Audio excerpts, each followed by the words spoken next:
Hey everyone, this is Brawler here. I'm giving you a review of Boruto episode 60, The Hidden Leaf versus the Hidden Sand. This is the episode where we have to continue. We have the final matches between two of the Hidden Leaf and two of the Hidden Sand. Sarada and Mitsuki for the Leaf versus Arya and Shinki of the Sand. And with the other girl and with the girl being eliminated, there's only the two guys left. So the first match starts off. We have Sarada versus Arya. The one with the sword also turns out that he has a sword. He's also a spear user. And he was the one with the mask and the point and has a very good point on the back of his head. And he's the one that basically took down Inojin. It was like, I took down Inojin in the first round. I think it was Inojin he lost to. And he won against. Where he had like basically no fear. He was able to see through everything, surprise us and phase him. So Zoro says that so disadvantage is exactly how to win. So we get to see the clash between the two from Sword versus Kunai, but apparently it looks like, I think animation-wise, a little bit off in the clashing because it wasn't too fast, like instantly like Sword versus Kunai clashing was like very slow, like kind of like a split, still a bit like a second delay to the, there was like a second delay to it. Very noticeable. And you hear that scratching, that's basically that's my dog. Anyway, back to the fight. Sarada blows out her Sharingan. Place starts to use her Genjutsu on him, but apparently it didn't phase it. He still managed to cut right.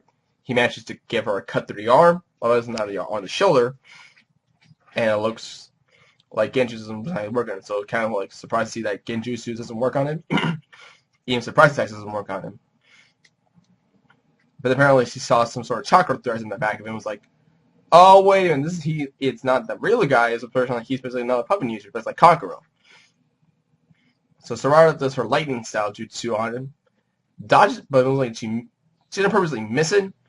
She shoots at him, and it goes to the stands, eventually destroying a part of the stands. While Metal decides to do his Leaf Hurricane to block over the break to keep people from safe. So he does that. And we get to see the real Arya. It turns out he's also timid. Not only the fact that Sarada managed to decipher where the real Arya was. Arya's now confirmed to be a puppet user instead.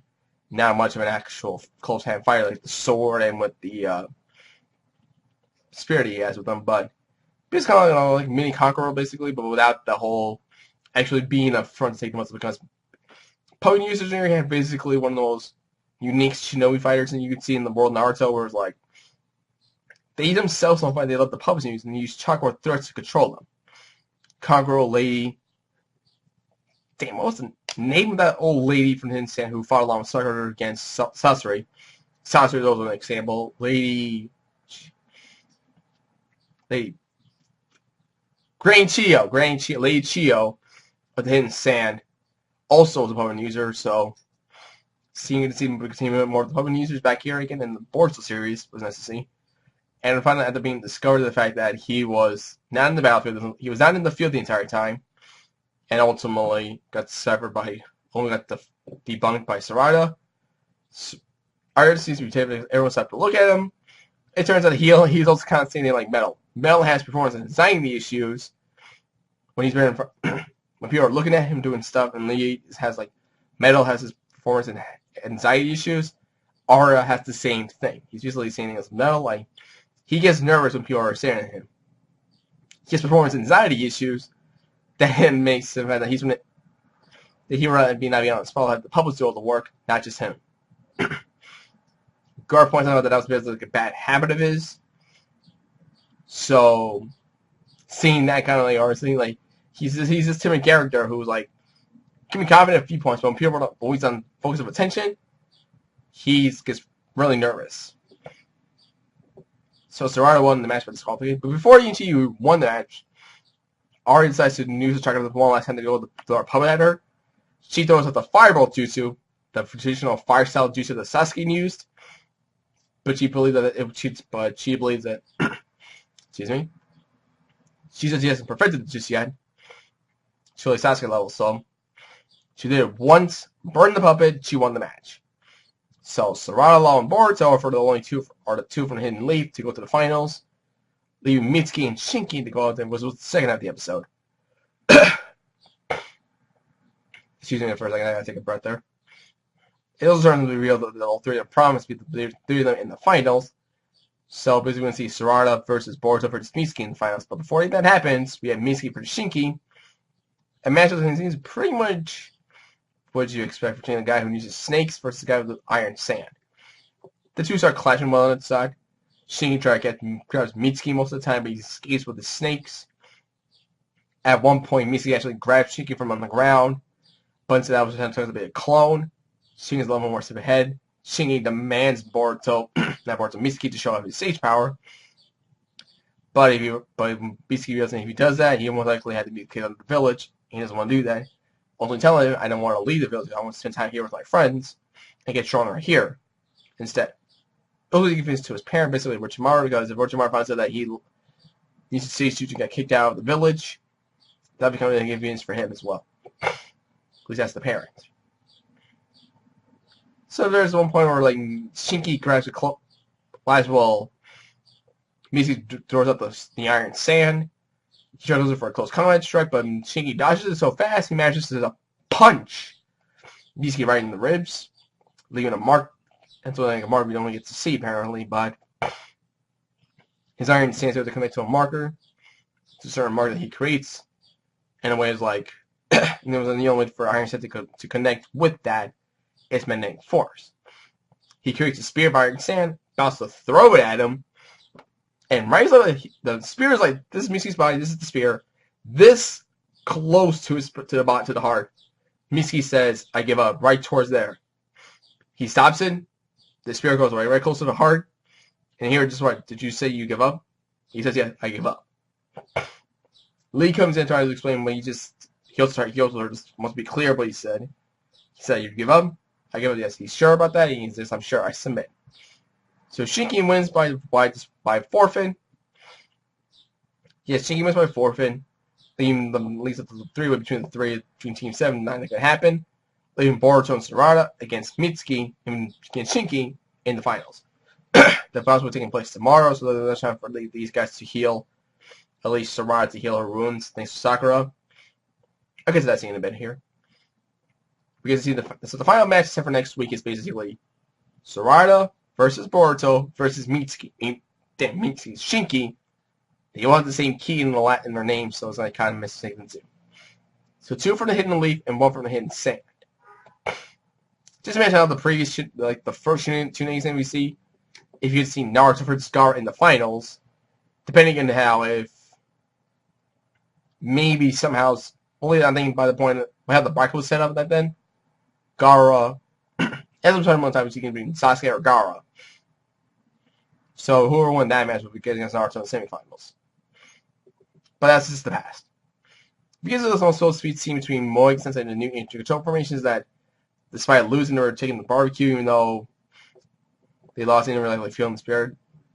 Shigeta asks them what are they lacking. Mogi gives them the motivational speeches like, you gotta keep after they're done with the tuning exams, they're training for the next one. They're getting special training, they're going to become stronger and whatnot.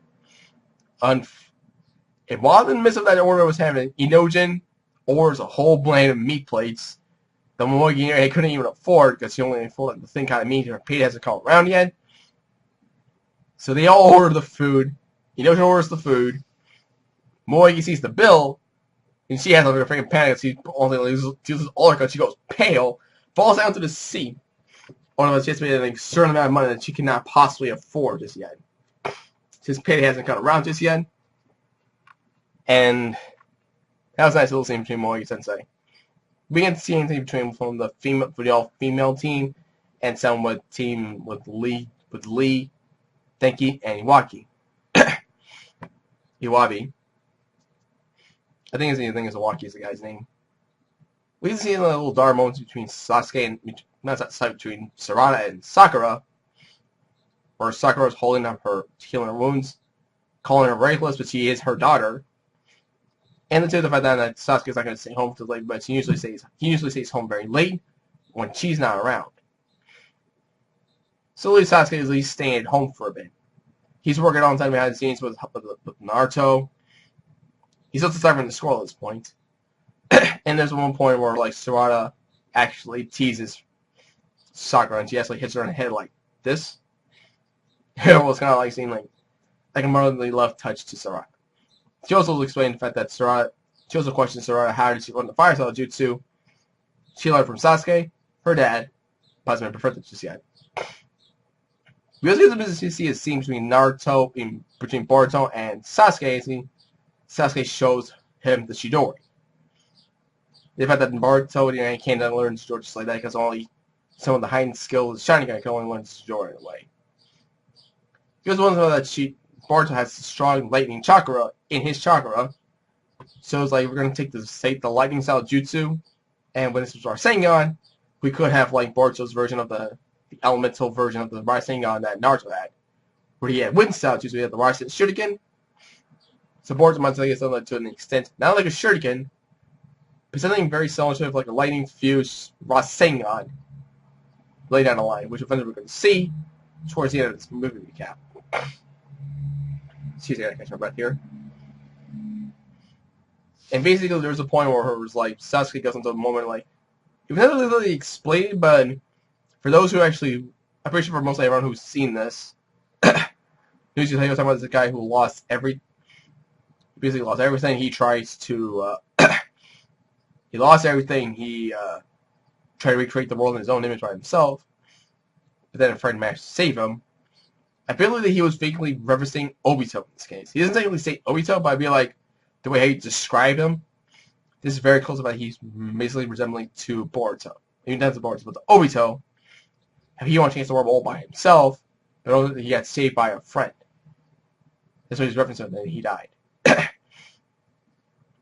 So Boruto is like, in short, friends are important. Lucky for him, he has a lot of people around him that are his friends. He has Sarada, he has Mitsuki, he has the new Ninja and Shikida, Chojo, and Inojin. He has Lee, Denki, Iwaki, and he has the whole female, and the entire female, the whole female Shinobi team as his friends. So he's pretty much fine in the friends department. He has all these people around him. And the episode ends with basically the final match announcing that the finals are today between Sarada, Boruto, and Shinki. In next week's episode is basically the preview. You get to see a period like where Boruto and Sarada are forced to team up against Shinki because his Iron Wall is impenetrable. We don't know exactly how the fight's going to turn just yet, but we're still waiting for. By this point, I don't think the villains are going to come down by the end of the final match next week. So I believe they're going to come down next week if they're going to go to the climax of the movie recap. And that's until next week. Sorry about that. I think I'm still trying to recover from my sickness. That was the end of the episode. So until Jesus Christ. Yeah, I'm still trying to recover from the sick. Either way, next episode we have Sarada and Boruto. We're going to get Shinki. Two for the troll threat, but it's going to be a 2-on-1 case. We'll see how that turns out. So until then, leave a like, subscribe, comment, share with friends. See you next time for the next video. And thank you for bearing with my voice right here. While it's like trying to cut my voice while I was talking. Again, see y'all next week. Laters.